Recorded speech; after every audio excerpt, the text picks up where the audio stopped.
और आज इस वीडियो में हम बात करने जा रहे हैं यस बैंक के बारे में। आज एक बड़ी खबर आई यस बैंक में और एकदम से शेयर ने बड़ी तेजी दिखाई।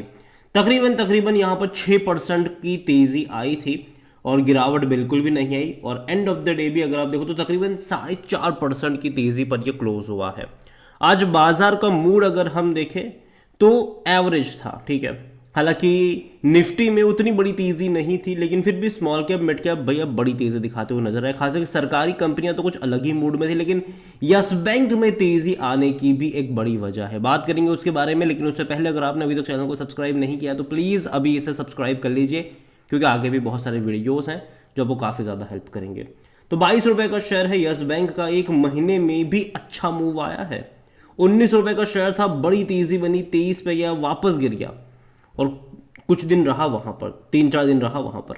लेकिन पिछले 2 ट्रेडिंग सेशन से लगातार तेजी आई है यहां पर, जो कि अच्छी बात है यहां पर। और एक साल में भी अगर आप देखोगे तो 3-3.5% का ग्रोथ है। एक बड़े डिक्लाइन से गुजरा, बड़ी तेजी दिखाने की कोशिश करी, बड़े डिक्लाइन से गुजरा। उसके बाद जो इसकी किस्मत पलटी है वो नवंबर से है। 1 नवंबर को ये 16 रुपए का शेयर था, तब से लेकर अब तक काफी बड़ी रफ्तार कह सकते हैं कि ये दिखा चुका है। और आज की जो तेजी है उसकी बड़ी वजह है कि भैया 7% का शेयर भाग गया after lender gets 150 crore in security receipt portfolio.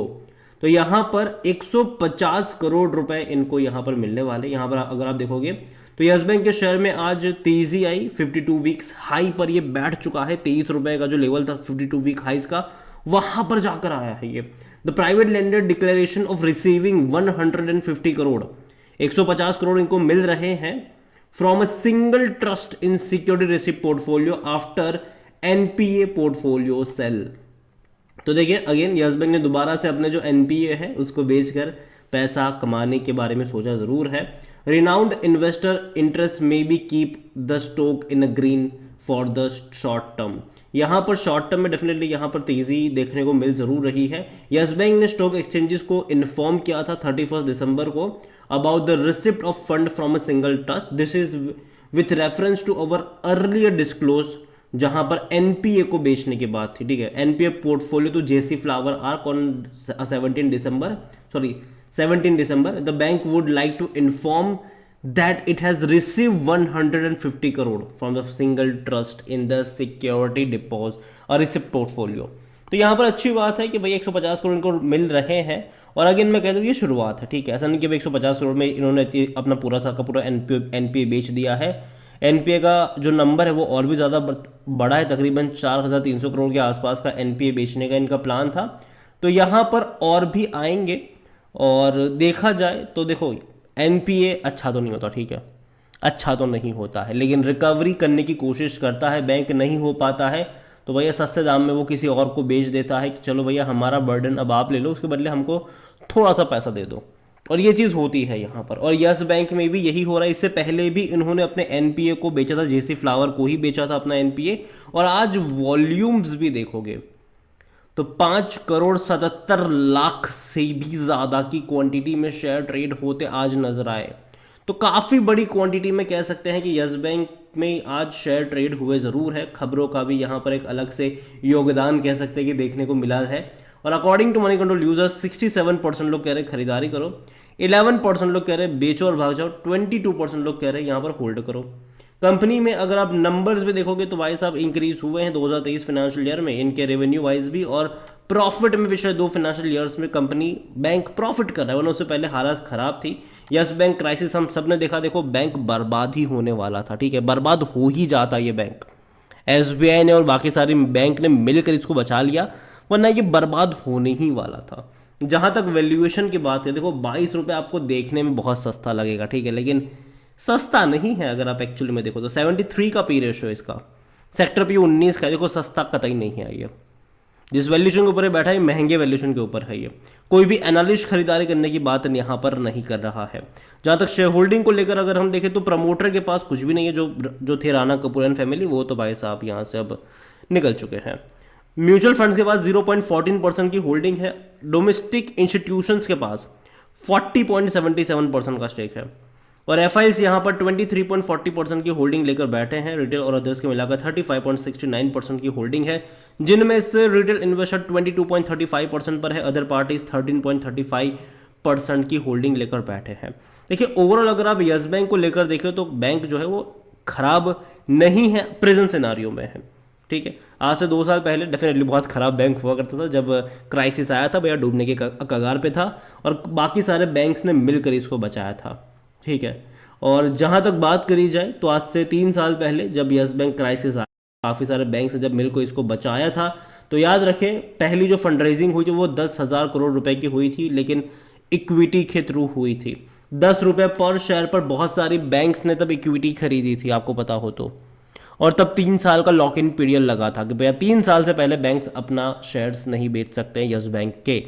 और अगेन मैं कह दूं वो 3 साल कब के ख़त्म हो चुके हैं, और अब बैंक फ्री है अपने उस शेयर्स को बेचने के लिए।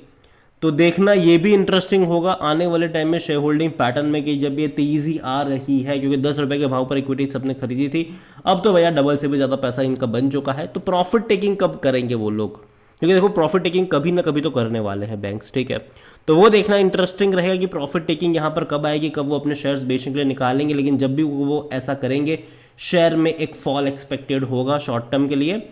लेकिन अगेन मैं कहूँगा कि बैंक जो है वो हर लेवल पर बाय ऑन डिप्स के मौके यहाँ पर बनेंगे, क्योंकि पैसा है अब इनके पास। ठीक है, अच्छा खासा पैसा इन्होंने रेस कर लिया है। अगर आप देखोगे तो 10,000 करोड़ रुपए रेस करे थे, उसके बाद 12-13 रुपए के भाव पर इक्विटी भी इन्होंने इश्यू करी थी, और 15,000 करोड़ रुपए उससे भी रेस करे गए थे। तो भैया बहुत सारी इक्विटी यहाँ पर इन्फ्यूजन होने की वजह से इसका पी रेशियो काफ़ी हाई है, तो अब इनको और ज़्यादा पैसा भी कमाना पड़ेगा। यस बैंक देखो इससे पहले भी जब बड़ी तेज़ी दिखाई थी 23 पे गया था, वापस गिर कर आया था 20 पर। ठीक है, वापस अटेम्प्ट करा इसने तेज़ी दिखाने का, वापस गिर कर आएगा ज़रूर थोड़ा बहुत नीचे। इवन अगर आप 5 साल का भी ग्राफ देख लो तो आपको पता चलेगा कि बीच में इस तरीके के सिनारियो बने ज़रूर थे। ठीक है, जब स्टेक सेल को लेकर ही चर्चा हुई, जब एनपी इन्होंने इससे पहले भी बेचा था और 2 बड़े फंड हाउस ने पैसा लगाया था, यहाँ पर एक तेज़ी हमने देखी थी, लेकिन बाद में एक फॉल भी यहाँ पर हम देख चुके हैं। तो यहाँ पर यस बैंक को लेकर मैं एक ही चीज़ कहूँगा कि अटेम्प्ट करेगा ये ऊपर जाने का, लेकिन जो 23-24 रुपये का लेवल होगा, सॉरी 24-25 रुपये का जो लेवल होगा, वहाँ से एक टेम्पररी प्रॉफिट टेकिंग आएगी ज़रूर। लेकिन अगेन अगर आपका नज़रिया लॉन्ग टर्म का है तो बने रहिए, पैनिक में आकर बेचने की कोई ज़रूरत नहीं है वहाँ पर, ना ही प्रॉफिट टेकिंग करने की ज़रूरत बनेगी। लेकिन जहाँ तक बात आती है फ्रेश बाइंग की, 24-25 की रेंज में मौके नहीं बनेंगे खरीदारी के। अभी भी अगर आप देखोगे तो देखो अभी भी जिस लेवल पे बैठा हुआ है, ऑलरेडी तेज़ी दिखाई है, तो थोड़ी बहुत प्रॉफिट टेकिंग यहाँ से भी आएगी।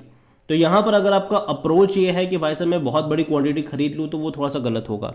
यहाँ पर आपको बाय ऑन डिप्स के ही मौके ढूंढने चाहिए, और हर 10-15% के डिक्लाइन पे धीरे धीरे ऐड करने के, एवरेज करने के मौके आपको ढूंढने चाहिए, किसी भी एक लेवल पर बहुत सारे शेयर्स खरीदारी वाले मौके नहीं।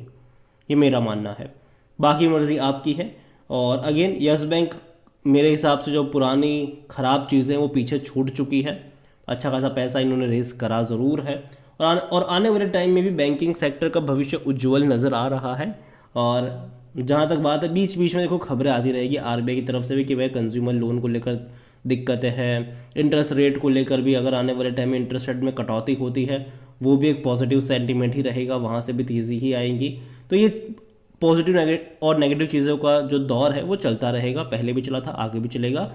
लेकिन लॉन्ग टर्म का आउटलुक मुझे अब ख़राब नहीं लगता। लेकिन हाँ, एक बड़ी रफ्तार के बाद ये बहुत बड़ा करेक्शन बीच बीच में दिखाता रहेगा, और यही वजह है कि मैं आपको बाय ऑन डिप्स की ही बात करूँगा, किसी एक लेवल पर बहुत सारे शेयर्स नहीं।